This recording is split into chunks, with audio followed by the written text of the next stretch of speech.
there's AI automations, there's workflows, there's things that can actually now take away all your laborious tasks that take you so long and that are super repetitive.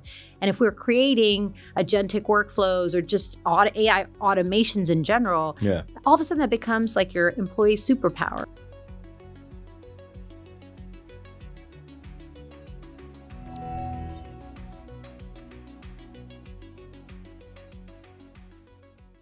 Hello, everybody, and welcome to another episode of Beyond the Byte. I'm your host, Mo Hafez, and today we have a very special guest. My guest today is a woman who really needs no introduction here in DC, but today we have Seema Alexander, who is the co-founder and president of Virgent AI. She is also the co-chair of the DC Startup and Tech Week, which is actually happening in a couple months, and it's an annual conference. And she's also the host of the AI CEO podcast. We're delighted to have her on the show today. Seema, welcome to Beyond the Byte. Oh, Mo, welcome. And thank you for having me. Oh, it is absolutely my pleasure. You are somebody who I've followed for a while, and you do a lot, and you have an illustrious career. And now you are advising companies, big companies, on how to adopt technology, specifically artificial intelligence, amongst others. Now that's very interesting, but you tell me a little bit about your career and how you got into it. Yeah, I always start a little way back when, in the 70s, I always say. And there's always, and specifically because of AI, there's a reason I share this story. It starts off with my parents. So my parents were immigrants from India, came here with nothing, started a hospitality restaurant, right? It was an Indian vegetarian restaurant in Washington, D.C., catty corner to the White House. Oh. It grew to multiple locations. My dad also had a travel agency, which he grew for 25 years. I started working when I was 12 years old and sort of grew up in that space. And in the 90s, Mo, it went from doing really well to close to bankruptcy. And I learned a lot of things at a young age about business, about sort of the empathy that you have, or I have specifically for founders, because, business goes ups and downs. Yeah. And I'm going to bring that story full circle of why that moment in time is so important to my career, and specifically where we are in this moment in time with technology and AI. Okay.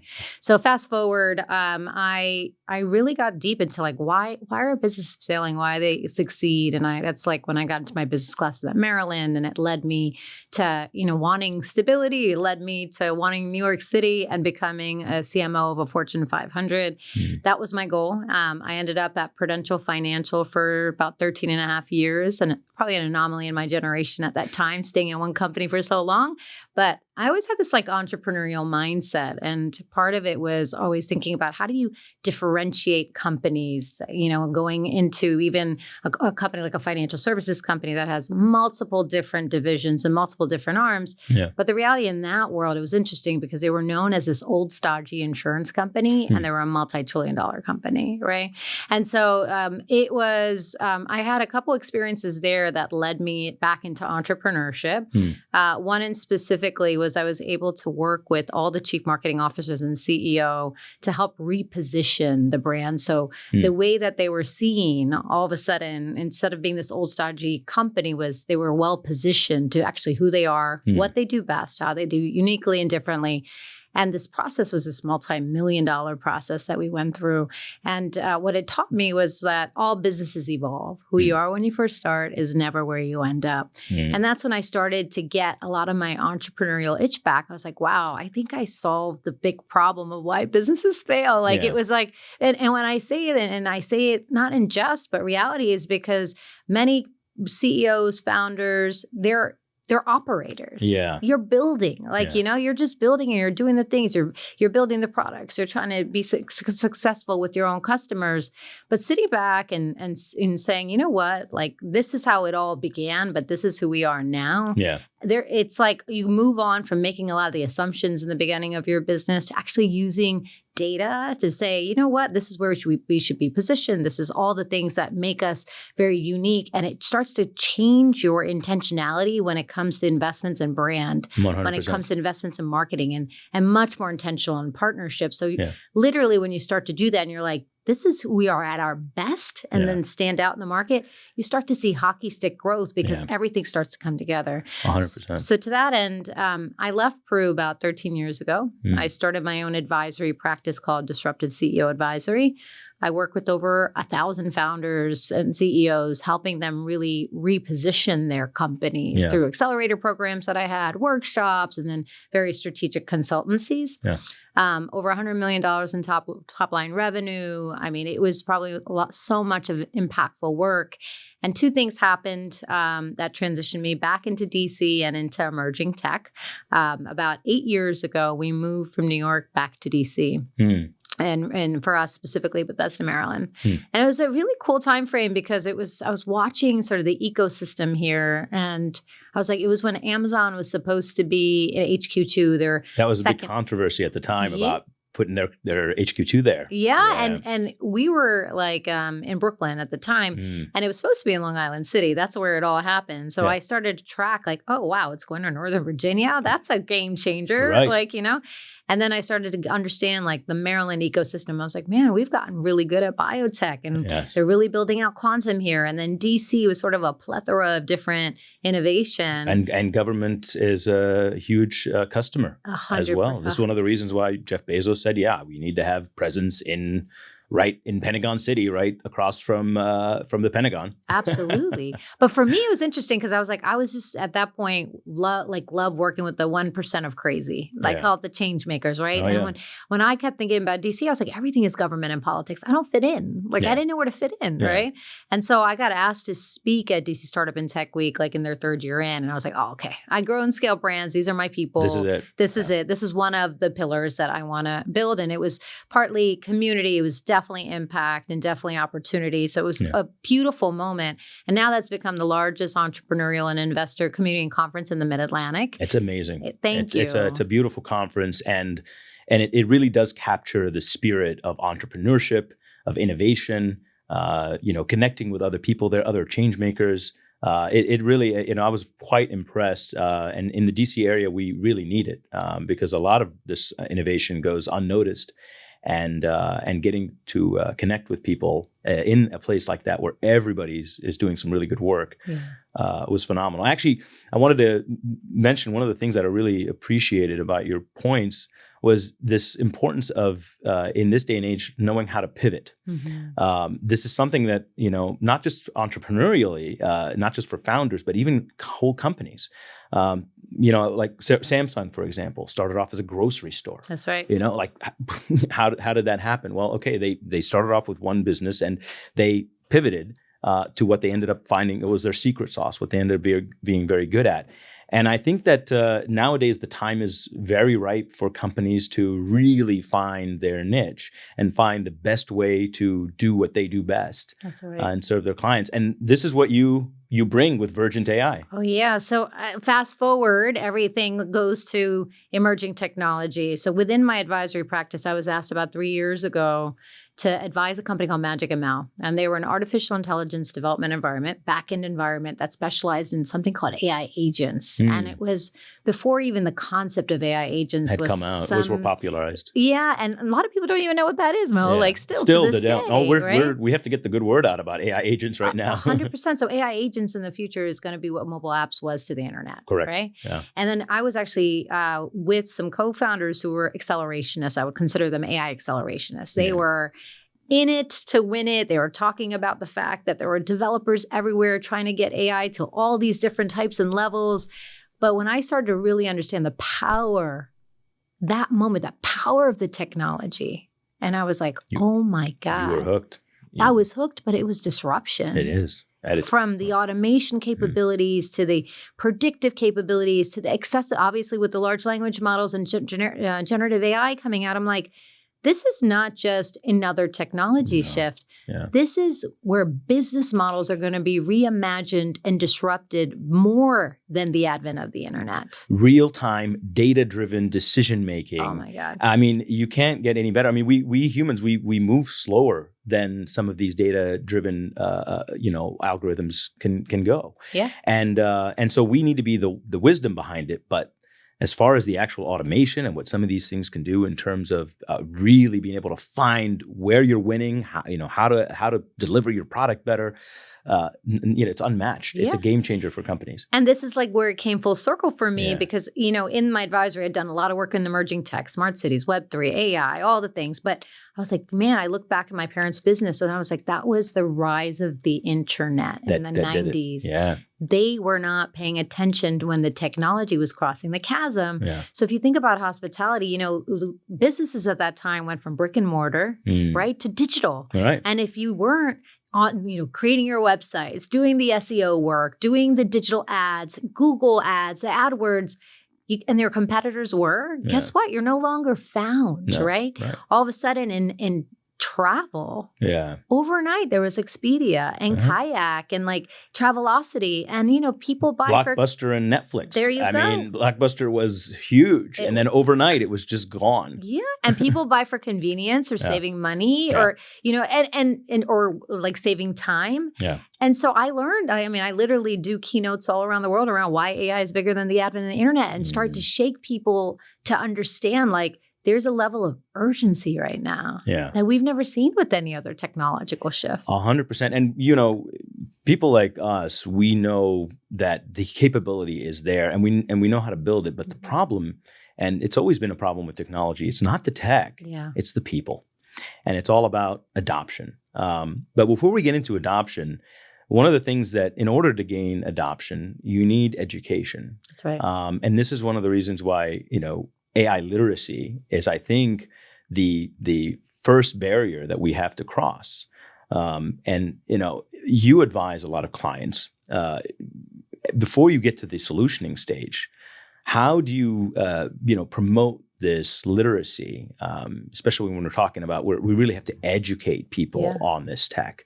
So this is a critical component. It's a critical component, but I think people are at different places with literacy. And when they start thinking AI, they're getting a lot of pressure from boards and from just like stakeholders of like, what are we doing to add AI into our company right now? So a lot of the early on stuff was let's just slap AI and say we're using it in marketing and this, that, and the other. Yeah. And there was no real intentionality or thought.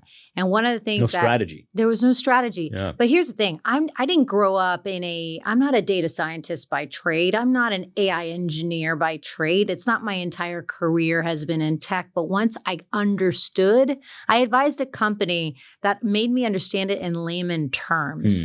And then when I started to understand, because of the accessibility after what OpenAI did with ChatGPT and then generative AI models started coming out, this stuff is not rocket science to understand, but you have to take the time to understand it. Yeah. Because what I keep saying is like, to me, if a CEO and their C-suite, at least the highest level, lots of opportunity for employees. We'll talk about sort of the adoption cycle there.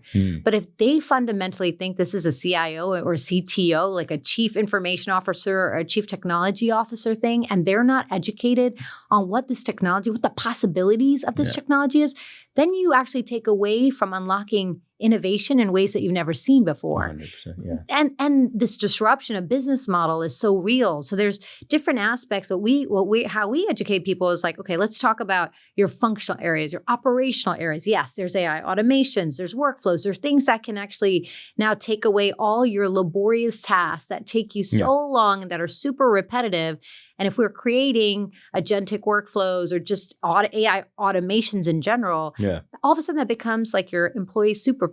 Yeah. Right? I tell my clients, you want to automate what you hate. Yes. They love that. And I say that all the time. I was like, how many people say they hate their job? Yeah. It's because they have to do this repetitive work. And there's a better way. But it's also the stuff that you want to get to, right? Yeah. It's like, God, if I only had time, I could be more strategic or creative or build these partnerships. And what if now you have a report, you're a real estate analyst or somebody who's looking at commercial properties and have to choose some, and a flow of tasks that used to take you a month because of just the research and all that stuff takes you minutes. Yeah. And now your job is, okay, let me analyze this. Let me first of all, trust and verify. I'm a big, let me make sure I trust this. That let hasn't me changed. verify. Yeah, we still do that. We got to do that, right? But now I have a report that's giving me a lot of this information that now I can just do the analysis. I can go have the right conversations, make those decisions much faster in a place where everything is going to get much faster so quickly, right? Yeah. And so it's just those things. So like, I think it's like understanding the automations, understanding these concepts of what are AI agents? What does this mean when this is the first technology mode that's impacting white collar and blue collar workers? I mean, Bill Gates was talking about how in 5-10 years, we might not see doctors and teachers anymore. And this is very real. I don't think, a lot of people don't really see this coming. But yeah, for the first time, this is a time when being a plumber or an electrician is much better than being a white collar worker, because it's going to take a little bit longer for AI to get to you. Yeah.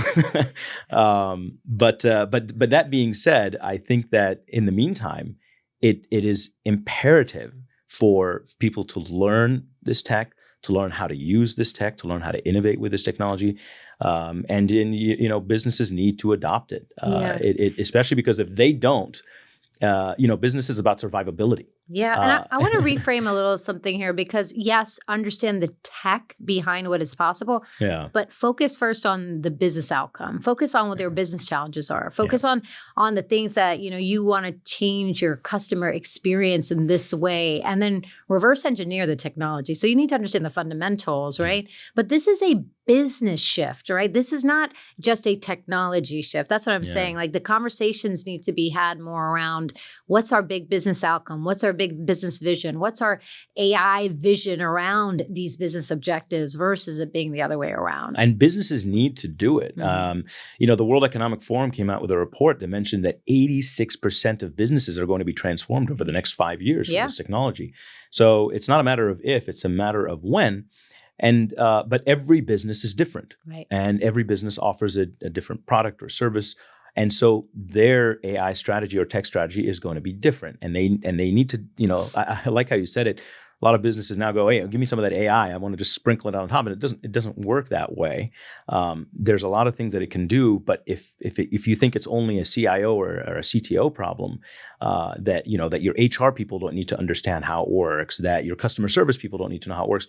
Absolutely not. I mean, because that innovation happens, you can plan for innovation in the boardroom, but it's either going to fly or crash on the ground with the adoption. It's funny with HR alone. Like, I have a really good friend who runs a lot of the HR for Roblox, like the game. Yeah, Roblox. Yeah, it's very popular. It's very popular. And she's like, I don't remember the last time we looked at her resume, because everything is AI driven. Like, she's actually going to come on my pod, and I'll invite her to yours. But like, it's just, the way human resources is even starting to be done using HR. I mean, God, we used to get you'd get thousands of resumes to try to fill. And you have to go through each one of them. You don't do that anymore, right? Everything is scanned. Everything has qualifications. But in general, with the world of agentic AI, and I don't know how familiar your community is with a lot of these things, right? As we're going to be co-working with agents, right? So they're the leadership's qualities of getting them to understand, how do you hire somebody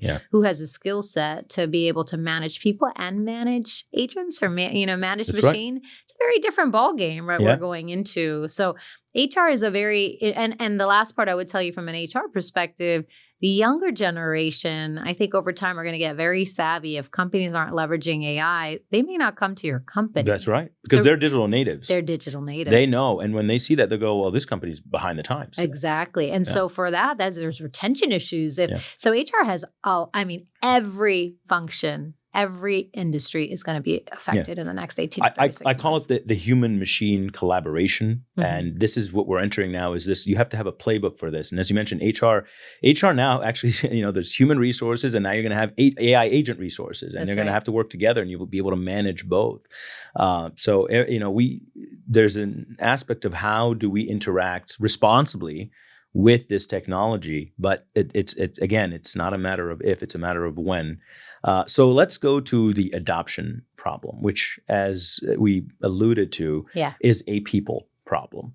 A lot of people now are, thanks to ChatGPT launching 3 years ago now, a lot of people have adopted AI. Not a huge, overwhelming majority of the population, but a lot of people have adopted AI personally. Yes. But businesses, given that they have reputations on the line, and they have structures and org charts and SOPs, are much slower to adopt AI. So now you have all these people that are using ChatGPT at home, but businesses now are going, okay, scratching their heads. How do I adopt AI? Do I just give my employees an LLM to play with and hope for the best? Or how do businesses responsibly adopt AI? You are uniquely positioned because you have worked with a lot of these businesses to adopt this tech. I think it's different for the different size of business, right?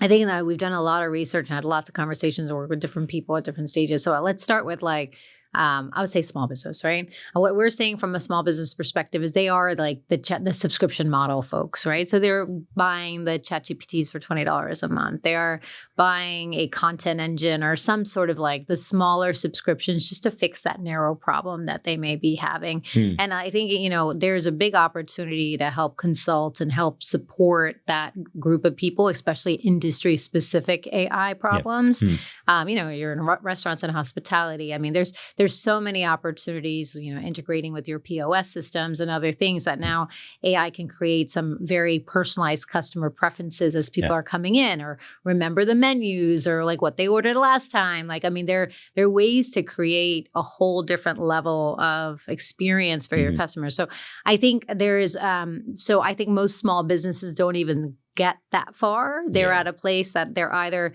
using these ChatGPTs personally and like, oh my God, it's like the entrepreneur that's the janitor in chief, so we can take some of the stuff off my plate.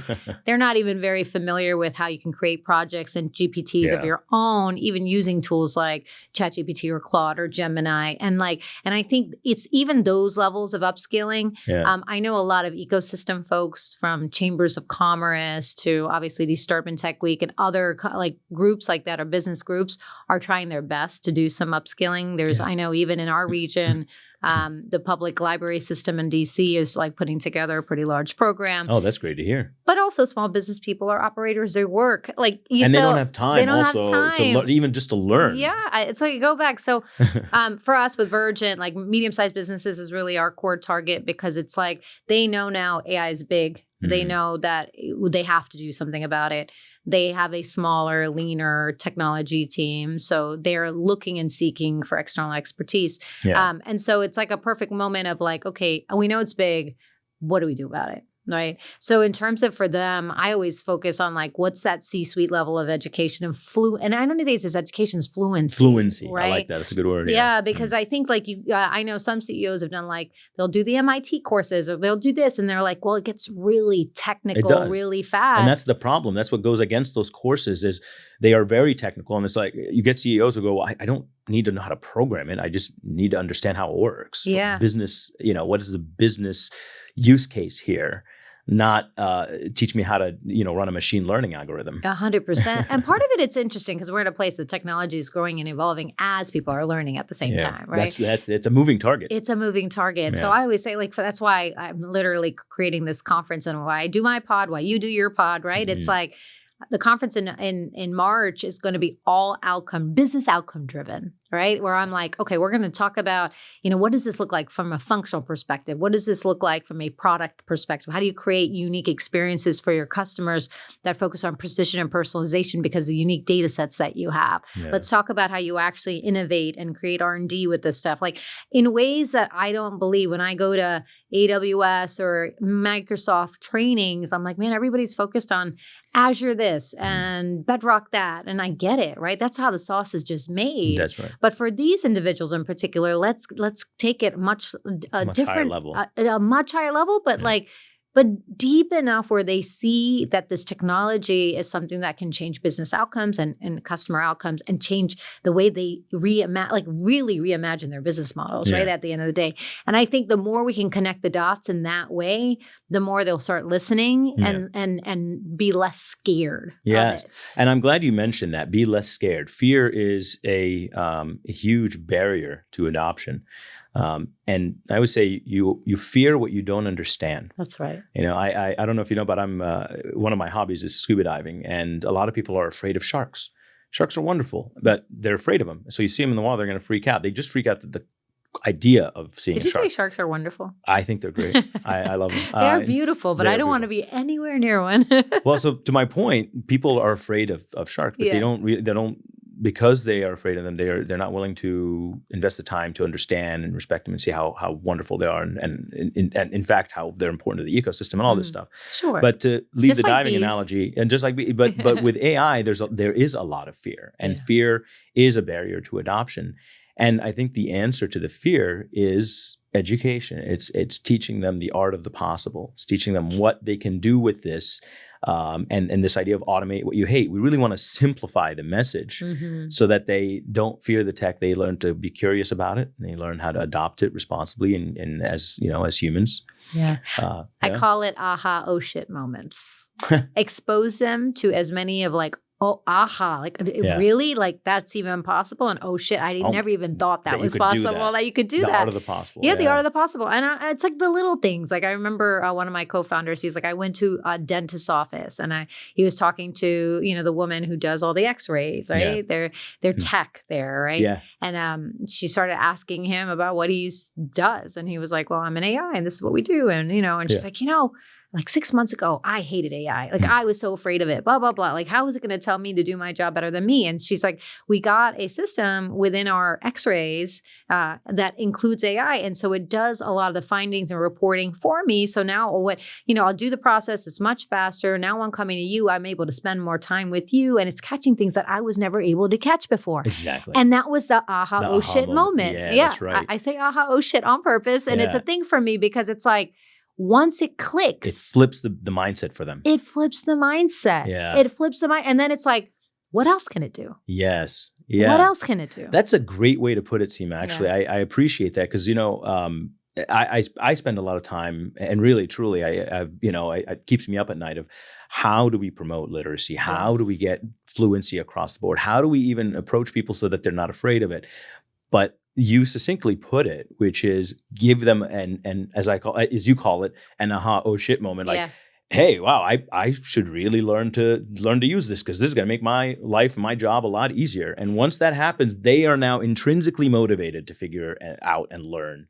But, I even use that phrase and yes, there's a cuss word attached to it, but I'll do keynotes and I'll get the audience to repeat. Yeah. Because it takes it takes that moment of fear out. They're like, oh, because it makes it more of like, I'm anchoring it to something that's human, like this more palpable, something that we can understand, that we can connect on. It's like, wow, like we all have that moment where like, whoa, I didn't know that. Yeah. And the other part of it, and that I really focus on, I do a lot of keynotes on why AI is bigger than the admin of the internet. And you mentioned the Netflix blockbuster moment, right? I mean, Toys R Us was shifted, Radio Shack was shifted. There's Yellow Pages, you remember, like Yelp, right? Like, and adapt or die is really that. Yeah, but it was like Kodak, right? I remember years ago I was at a conference and I was talking to the chief marketing officer of Kodak, and they're like, we just missed it, and I'm like, you were the digital camera kings, you had the advantage,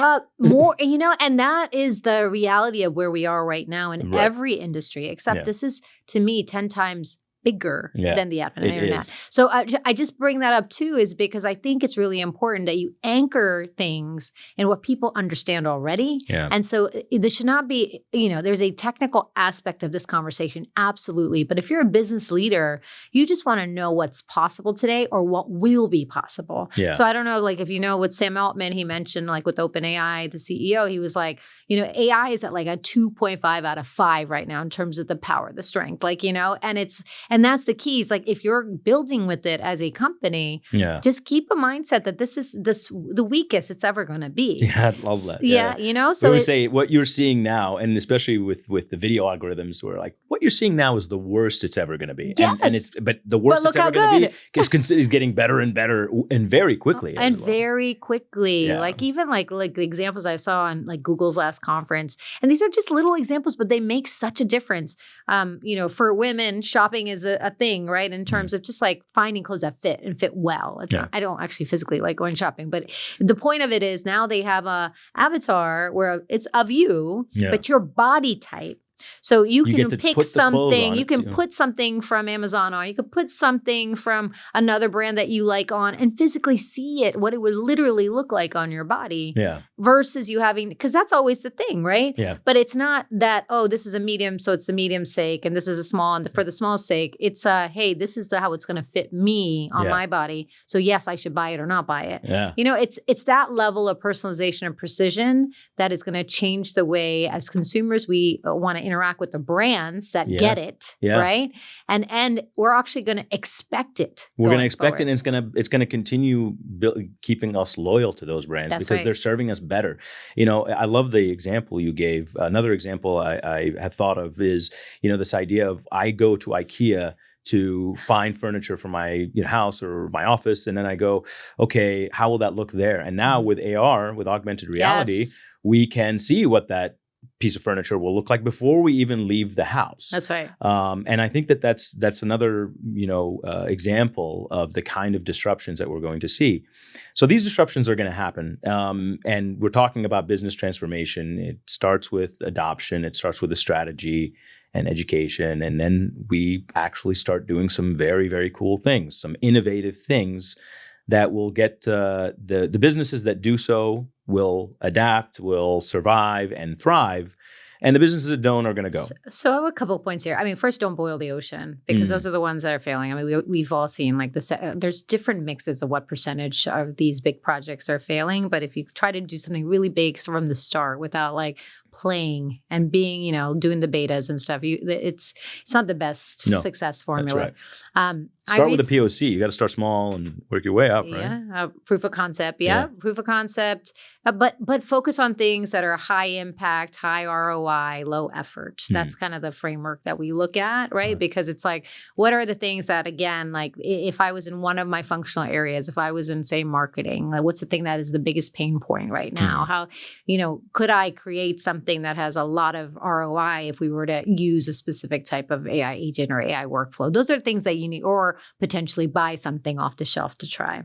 So I have a story. I interviewed somebody, Laura Shushnak. She's a COO of a company called WiseWire. It's an ed tech company, and they're a mid-sized company. They create a lot of multimodal curriculum on very specific industry topics for like universities, for big corporations, like really great educational fluency type stuff where I'm hoping to partner with her for on AI stuff. She has a vast amount of subject matter experts that they have. But the point is so funny. Like I met her very randomly. It was my older daughter's softball barbecue we hosted at my house. And I'm talking to all the parents and she tells me about this. I'm like, by the way, are you using AI for that? And she smiles at me, Mo. And I was like, okay, let's talk.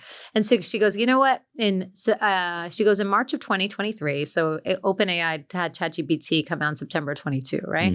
She's like, I knew, she's a systems thinker, a design thinker, right? So she was like, I started to ask my core team, I think there were 8 executives in the different divisions to start tinkering, start playing with any and all types of Amazing. AI, right? That's it. That's a good 3 months later, they came back and said, okay, what do you like? What don't you like? Let's get now a lot more serious. Let's see if we can figure out, in finance, we're using these 3 core softwares. And, this is how much we're paying for these softwares, but it's not solving for X, Y, and Z problem. And they all kind of did their own analysis. And she let them, what I understood from her story was like, I gave them permission to AI. Like, I like that. And it was awesome, Mo. Yeah. They came back. And with each one of them, like owning this, like, fixing problems in their own area without an expert from the outside. That's what I'm trying to tell you. Because they had their own aha, oh shit moments. They had multiple aha, oh shit moments. And they were empowered to start to say, okay, strategically, these are what I believe our new AI tech stack should be. Yeah. And just alone. And then this is like, and they looked at like their biggest challenges, which was like production and development costs of this stuff. So one example she gave me, she's like, Seema, think about this. In a scenario that you're going out and you're interviewing a CEO and like they are a part of this big education program, whatever you're putting together. 2 weeks later, you get a phone call and they're like, oh, our strategy changed. We need you guys back and you need to re-record this thing. Or it's not, or you know what, this part of this needs to be updated, something. Normally, if you have to go and do what we're doing in this pod studio, it costs money for production. It costs money, like the whole thing, right? And if you're doing something at an executive level, it's thousands of dollars. Right. Now they have a digital avatar. That can just Now they can switch on the dime, the transcript, and think about that. Just like that's one concept of many where she's like, we have increased our ROI by 30 to 40%. She's like, she's like, I knew our industry was going to get disrupted, but our production line has now like increased in efficiency in a whole different level. She goes, now we're teaching the industry about this stuff. They're now part of the disruption. No, but think about this for 1 second. I just want to bring this full circle. We were talking about positioning earlier, right? She's like, instead of being positioned as a commodity now, and I might spend a lot of my career repositioning companies, she's like, because we know this, now we're being seen as an authority. And all of a sudden more people are going to come wanting to work with us, right? That's right. And the last thing she said to me, which I found so like relevant into our conversation, was, I have to hire differently now. And she said, because a program manager or the project manager of who we were pre-AI is very different who we are post-AI, because now they're going to have to manage human beings and machine. That's it. That's it. That is the new paradigm. And you're seeing it as this is a success story. That's it. It's a business use case. That's right. And we're seeing it more and more. We're seeing it on a large level. Companies now that have essentially their CEOs have announced, look, you want to hire a human body, prove to me that we can't do it with a machine. And it's we talk a lot about empathy and keeping the human in the loop, but companies now are in a little bit of, I guess, the survival mode, right? They want to keep the ship alive. And so they have their people, and they need to make sure that they can do things as efficiently as possible with the people that they have. Yeah. It makes perfect sense why you're seeing this kind of moratorium now on hiring new people when AI can do a lot of the work. Yes. So I agree, but I worry about that type of leadership. I worry about sort of the emotional well-being of these individuals. I worry about the fact that actually we need companies to adopt, but I don't know the right and wrong way to do it, right? In a sense of like that, to me, these CEOs, and I think it was Fiverr is one of them. Yeah. Klarna came back and had some issues, and so part of it is that I agree with them, knowing who we are sitting on this side of the table, because we're part of like the 2 to 5% who understand, right? But most human beings have no clue. Yeah. And really they are instilled with a lot of fear. Yeah. So I think it's about, how you bring, in those scenarios, how are you bringing the employees along in the journey? Yeah, what's the communication that you're providing them so that they understand that, this technology is, or these AIs are supposed to be your superpowers, and this is how you're going to get involved. And we're not trying to sit there and fire everybody. Yeah. We just need to be more efficient as a company. We need to have more ROI as a company because the industry is changing. Yeah. So it really, I think, depends on the communication associated with something like that versus these hard, fast rules. Yeah. Because if you do that, like your loyalty is, your people are gonna they're gonna be scared, you know, and we have to be careful in those conversations. And that the onus is on leadership for that, because, and again, leadership is about leading people, right? And if you want to serve your customers better, you need to make sure that you do well by your employees. And so it is, and I actually want to zoom out now and talk about this, because this is a problem that a lot of CEOs are facing nowadays. I've talked to, and I was just out to dinner with the CEO of a major language translation company the other day, and he's talking about, we are looking to figure out how to do better and how to automate and stuff. But he's looking at, okay, well, what do I do with my people? Right. And so, and this is an ethical problem. And the key is you want to, people at the end of the day are the ones that really drive your business forward. The augmentation with AI is going to help give you ROI. It's gonna help superpower those employees. But there is a responsibility to the employees still, and making sure that they're upskilled and they're trained and they're retained. 100%. But again, we do talk about this very difficult decision that CEO have to make in survival mode. And when there are tools, there's AI is automating a lot of tasks, but let's be honest and look at the flip side. AI is also automating a lot of whole jobs. Yeah. And so there is this adapt or die mentality. And there's been, I'm sure you've run into the analogies of how, it used to be that things were drawn by horse and carriage, and then we have cars, and then now we put out some horses. They're no longer they don't have jobs anymore, right? Yeah. And I use the horse analogy. Horses do have they've evolved in their jobs. But see, that's it. Yeah. So that now that you're bringing it, so we as humans now have to evolve past some of the jobs that over the past, that's right, 20, 30, 40 years we've been accustomed to doing. Yeah. But okay. That being said, now as we talk about adaptation. And this job, what I call job transformation, there's going to be, for a little while at least, a lot less jobs. So, it's interesting. You brought up the World Economic Forum report before. I'll bring it up in this particular context. I mean, there are going to be, I think it's like 96 million jobs to be lost. And 180 million to be gained, potentially which gives gained. You like a $72 million net gain or something. Yeah. And the point there is that, again, going back to the internet, when the internet was born, we didn't know what the new jobs, everybody was scared, right? Same thing. It's going to take away everything. Oh my God. It's kind of like when electricity was there. I mean, anytime something big happens, you get that panic, which is a real panic. I mean, this is, again, impacting for this particular one, blue collar and white collar workers. It's a big deal.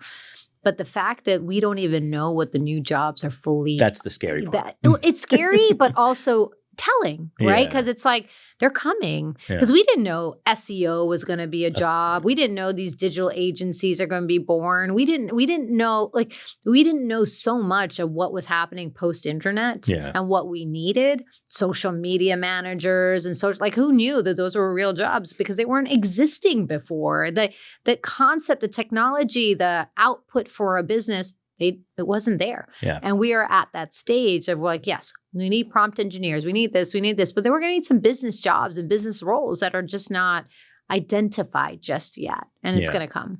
Yeah. And it's going to come, and it's going to come with education and training. Yeah. And we will see those new jobs, but it puts the imperative on people realizing that this coming wave, they need to be prepared for it and they need to upskill. That's right. I want to zoom out a little bit further now, and let's take a look at after, let's say, 5-10 years down the road, after we've had this transformation happen, we have these new jobs.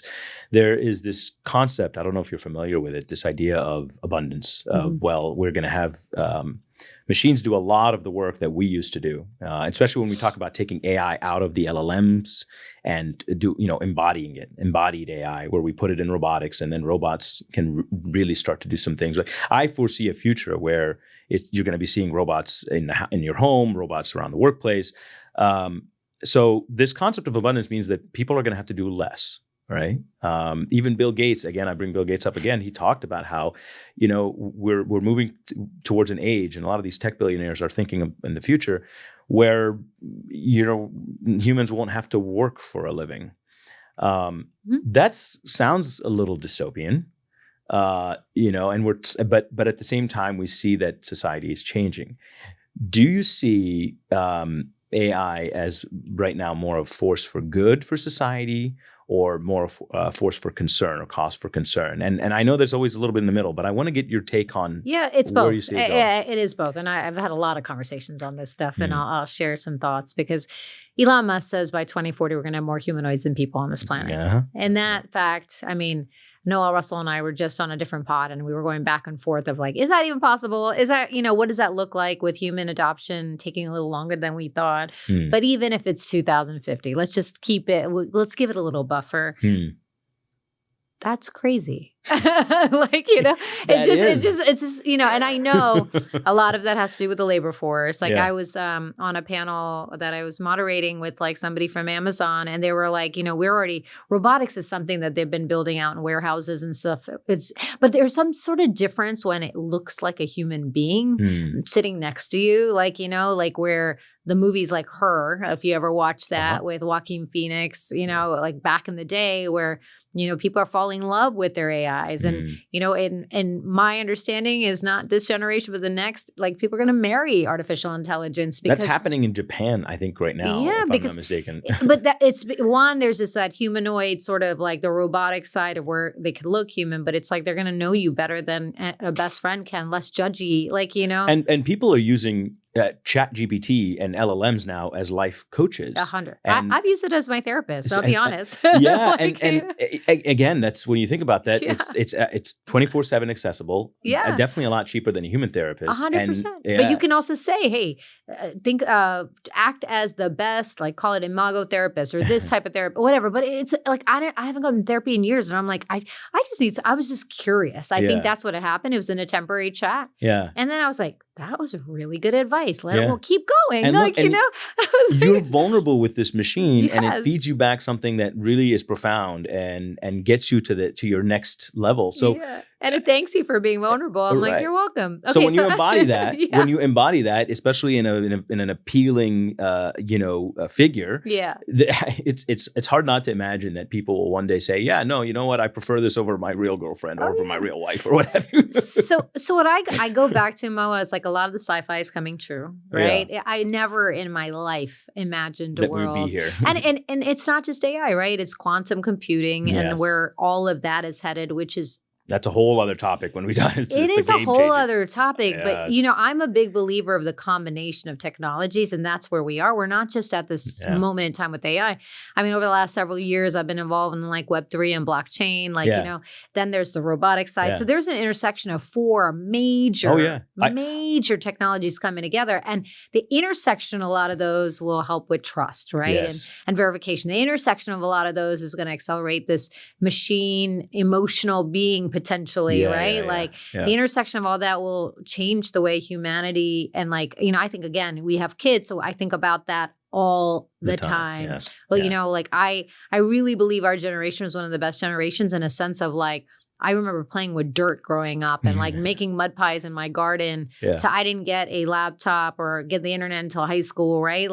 And then I embraced it, but it was a process, right? Yeah. Where all these digital native folks or, my kids who grew up with social media and now people are going to grow up with AI. That's Yes. all they're going to know. That's all they're going to know. And this is where I call it the consinity of technologies, where it's not just AI. It's AI and blockchain. It's Right. AI and VR and AR. There you go. And how these techs combine is what's going to form some of the new ways that we do things, that we work, that we play, and some of the first adopters are going to be our kids, the digital natives, the ones that are at the forefront of it all.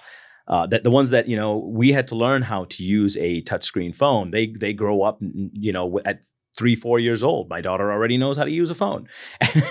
Yeah. I mean, I'm the 11 and 15-year-old. Just saw my 15-year-old right now. And I actually put this on LinkedIn. I know you responded to it too, where I was like, hey, I have an 11-year-old asking me if I could use ChatGPT. Right. And I'm like, and I've had a lot of conversations with educators, and I actually think I solved for it. So I'm going to share and part of my worry was there is this ongoing conversation of where does critical thinking start and stop? When do you start to learn that skill? And you need that continuous learning for critical thinking. And then it became okay, well, knowing, again, sitting on this side of the table, what we know, where AI is going, I do want her to understand and learn it, but in limitations at their age groups and what's necessary. So I believe Perplexity is going to become the next Google. So if she wants to search something on Perplexity, that's a way better search than it is in Google today. Yeah. But if she's looking to, hey, my teacher told me to write a report on Charlie and the Chocolate Factory, write it for me. No way, Jose. No, it's not happening. And so that point of it is, it's there have to be controls, or they just need to really have education and guidance. Yeah, guidance. And that's our job as parents and as educators and as leaders, is to guide our people, guide our kids. And that's the wisdom behind it, because the tech is powerful. And I think that it is important for children to understand and get them to learn. We talk about, STEM education, learning how to code and all of that. So nowadays it's inevitable that you're going to have, kids our age are going to say, yeah, I know how to use ChatGPT and I want to, but it's going to be up to us to show them the right way to use it and make sure that it doesn't replace their critical thinking, and what I call, and doesn't create cognitive debt. Yes. We are the ones who are going to have to tell them, look, here, you really need to be the one who does the thinking and then the AI can do the help with the work. So just think about as parents for a second, right? Yes. Like I actually watched the Social Dilemma this weekend, right? Again. And it was one of those things that like, as parents, like you are so easily able to give your kid an iPad and say, hey, I'm busy, I'm working. Can you just keep yourself occupied right now, right? I wasn't thinking about the implications. And I sometimes worry that we are giving too much onus on parents sometimes because they have no idea. They've got their own stuff going on too. And look, I always say innovation has implications. Yeah. And in that, if you watch Social Dilemma, they're like, there was a group of at all these from at the point Facebook, right? Like Friendster, whatever, all these different social media companies. They're a group of mainly white males sitting in a room as product engineers trying to figure out how do we keep people on these social channels? What notifications and nudges can we give them? So if they're in the middle of a conversation, they come back into Facebook or they come back into Instagram, right? Yeah. And it's like, they weren't really sitting there thinking about the biases, the ethics, the responsible way to do these. Like, what are the the implications? Where I share this a lot in my talks, but I would tell people, I'm like, all right, take out your cell phones, and they're like, okay, and I'm like, go to your favorite social media channel, whatever you normally go, and I'm like, do what you normally do, and they'll open and they get their cell, and then they'll start doing this, right? And I'm like, anybody know what that's called?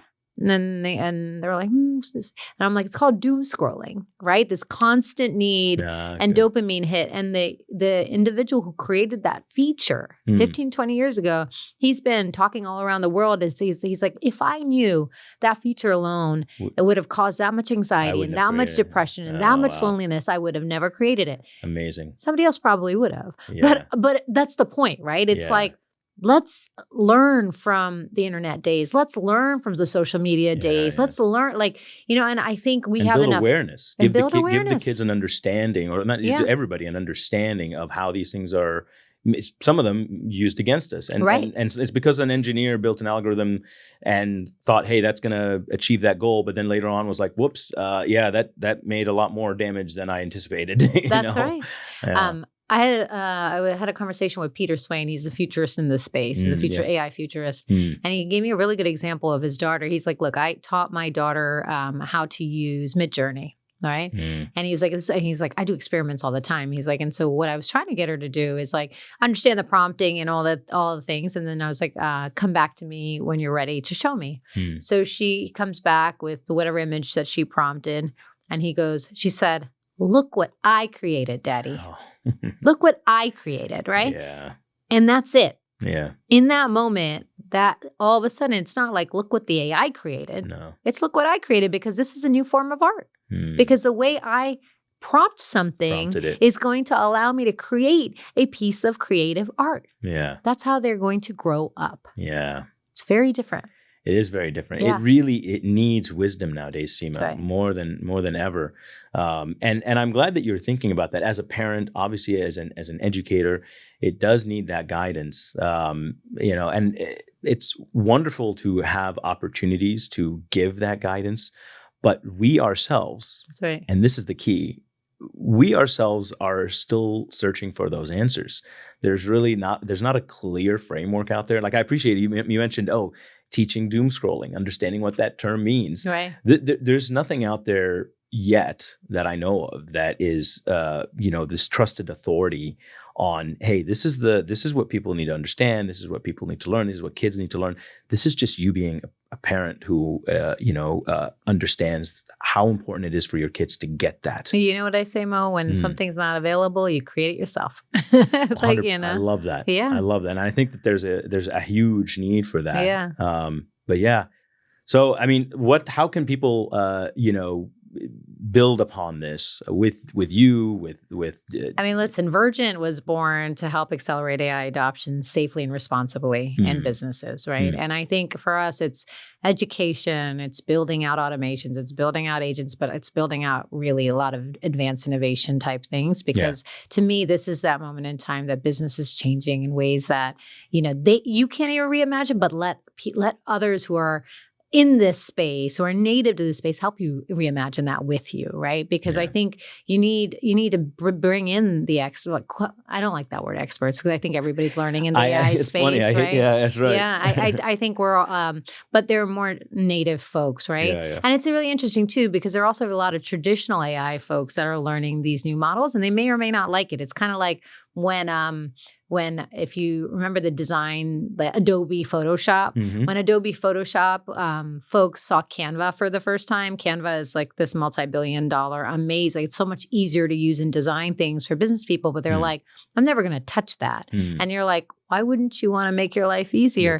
But there's traditional ways that also can support this future or this current phase of AI. And together you can actually make a lot stronger products that can mitigate the risks that people are worried about right now, right? Yeah. And so that's one. I think for me, like you, education, the AI CEO podcast is something that I'm very passionate about. I had 3 episodes this week, which are all about educating non-technical CEOs, founders, and business leaders in this space. So they won't get disrupted because I won't let you if you listen in, and we have ecosystem, if you're in the region or not, DC Startup and Tech Week is a major value added content. If you're, building a business, I bring a lot of the AI content and just the overall strategy and the conference sort of structure. But Rachel and I, who's my partner in this, it's our 10-year anniversary. We're going to bring it. So if there's anything business, that would be it. And lastly,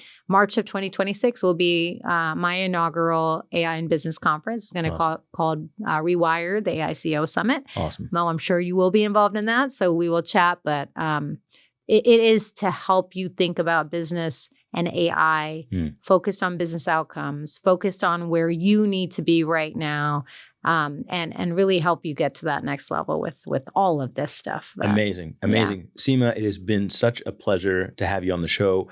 Thank you for bringing your wisdom to this tech space and to all of the companies that you help.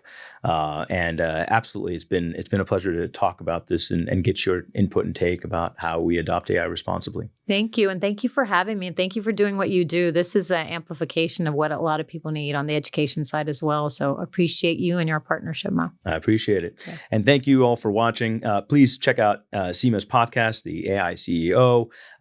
Check out the DC Startup and Tech Week. Absolutely stay tuned. It's a phenomenal conference. And as always, if you enjoyed this show, please give it a like, a thumbs up, and a comment. I would love to actually hear your comments about some of the stuff that Seema and I discussed. Do you see AI as something that your business is already adopting, is having trouble adopting? Do you have an AI strategy? Think about some of these questions. And as always, stay curious, stay ethical, and keep learning. This has been Beyond the Byte.